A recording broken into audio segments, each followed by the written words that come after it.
जय माँ इंद्राक्षी। इंद्राक्षी धाम में दर्शकों आप सभी का हम हार्दिक स्वागत करते हैं। आज के दिन जिन जातकों का जन्मदिवस है, मैरिज एनिवर्सरी है, उन सभी को हमारी तरफ से बहुत बहुत शुभकामनाएं। आज हम बताने वाले हैं ज्योतिष के रूप में अनेकों प्रकार के उपाय करते हैं या अपने जीवन में आ रही समस्याओं को सुलझाने के लिए भी हम अनेकों प्रकार के उपाय करते हैं। ऐसा कौन सा उपाय है, ऐसा कौन सा मार्ग है जो सबसे सरल और सबसे चमत्कारिक प्रभाव में देता हो, वो हम मार्ग आपको बताने वाले हैं। देखो साधकों, हम अनेकों प्रकार की समस्याओं में घिरे रहते हैं।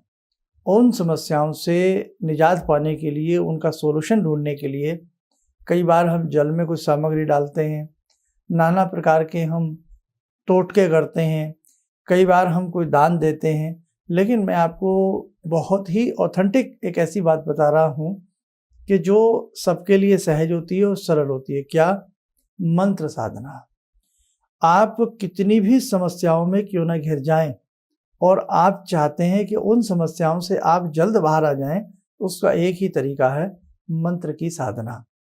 अब आप कहेंगे कि साहब मंत्र की साधना कई बार हमसे गलत हो जाए, कोई हमारा अहित ना हो जाए। ऐसा नहीं होता, बिल्कुल भी नहीं होता।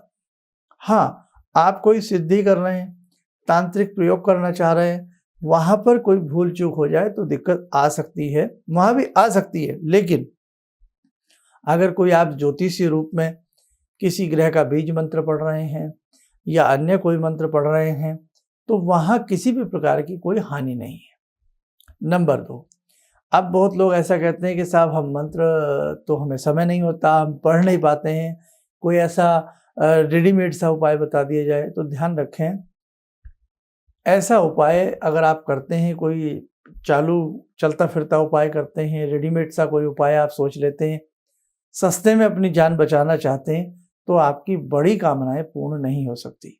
ये ध्यान रखें।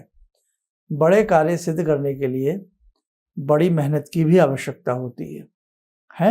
और दूसरी बात, अब एक रास्ता है रतन पहनने का कि साहब आपको कोई मंत्र ना पढ़ना पड़े, आपको कोई चीज़ दान पुण्य ना करनी पड़े, आप केवल रतन पहन लें। तो मैंने अपने 30 वर्षों के इस ज्योतिषीय अनुभव में, 25-30 वर्षों के इस अनुभव में ये महसूस किया है, रत्न भी तभी कार्य करते हैं जब आपका भाग्य अच्छा होता है। बड़ी कड़वी बात कह रहा हूँ। अब देखो, एक व्यक्ति बहुत रंक है और उसे आप बहुत महंगा नीलम पहना दें या उसे हम हीरे की राय दें, डायमंड की राय दें, तो एक व्यक्ति जिसके पास खाने के लिए पैसा नहीं है या जो कर्ज में डूबा है, बहुत सारी चिंताओं में फंसा है, कैसे वो इतना महंगा नीलम पहन सकता है? कैसे वो इतना नीलम हीरा पहन सकता है ना? तो कहाँ से वो इतने पैसे लाएगा? और यदि 1% उसको वो चीज़ सुटेबल नहीं होती है या कोई उसको डुप्लीकेट दे देता है, खराब दे देता है, बेकार दे देता है, या उसको वो सूट नहीं आती है, माफिक नहीं आती है, तो क्या होगा? उसके तो पैसे खराब हो गए। उसने पहले कर्ज में डूबा, वो और कर्ज में डूब जाएगा। आगे बात समझ में? दूसरी बात, रत्नों के जो उपरत्न होते हैं वो भी कार्य करते हैं, लेकिन वो तेजी से कार्य नहीं करते हैं। और रत्न का मैंने ये देखा है, जो व्यक्ति 4-5 लाख के रत्न पहन लेता है तो उसके ग्रह तो काफी हद तक पहले से ही अच्छे हैं। जिसकी कैपेसिटी 4-5 लाख रुपए तपाक से खर्च करने की है, तो भाई उसको तो इतना दुख जीवन में वैसे ही नहीं होना चाहिए।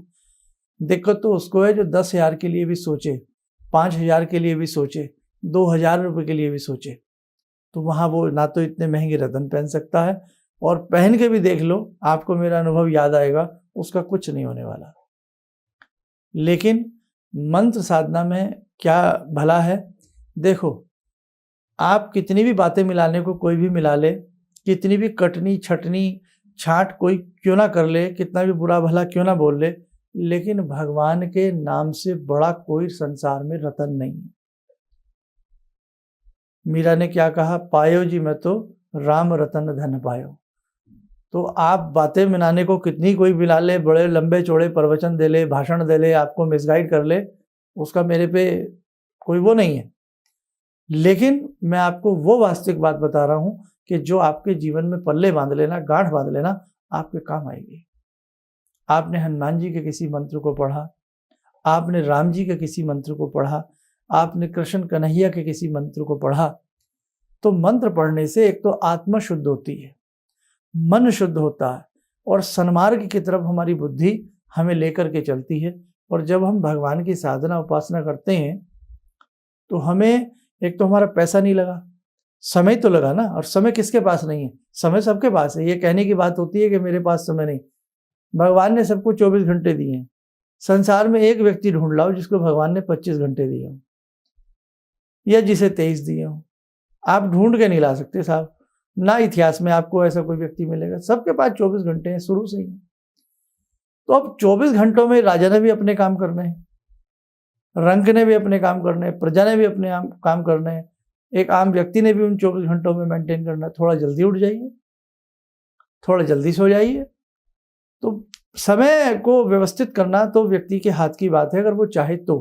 खैर, तो एक तो भगवान का नाम लेने से कोई साइड इफेक्ट नहीं है, कोई भय नहीं है, कोई डर नहीं है। आप भगवान से जुड़ जाएंगे। आप कोई कहे भगवान तो है नहीं, अगर भगवान नहीं है तो ज्योतिष भी नहीं, फिर है क्या?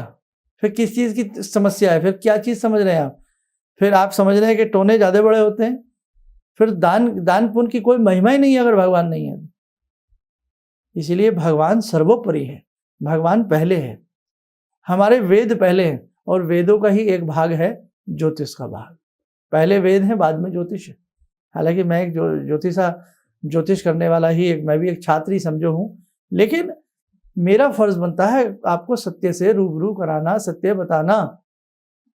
आज तक के जीवन में जितने भी आप मुझसे आकर के लोग मिले हैं या जिन्होंने टेलीफोनिक अपॉइंटमेंट ली है, एक व्यक्ति ये नहीं कह सकता हमने आपको मंत्र नहीं दिया। हम सबको मंत्र देते हैं, मंत्र पहले देते हैं। 2-3 तरह के मंत्र आपको हम देते ही देते हैं। अब आप कई बार वजन समझ लेते हैं बहुत लोग, अरे ये साहब 3 मंत्र कौन पढ़ेगा? अच्छा, आप मंत्र नहीं पढ़ेंगे तो क्या करेंगे साहब? आप चौराहे पर लाल पुड़िया बांध के रखना चाहते हैं, आप चौराहे पर टोने टमके करना चाहते हैं, जो हमें अंधविश्वास की कगार में तो पहले लोगों ने कतार में खड़ा किया हुआ, और हम अंधविश्वास की कतार में खड़े हो जाएं। क्या होगा चौराहे पर लाल सिंदूर छिड़कने से?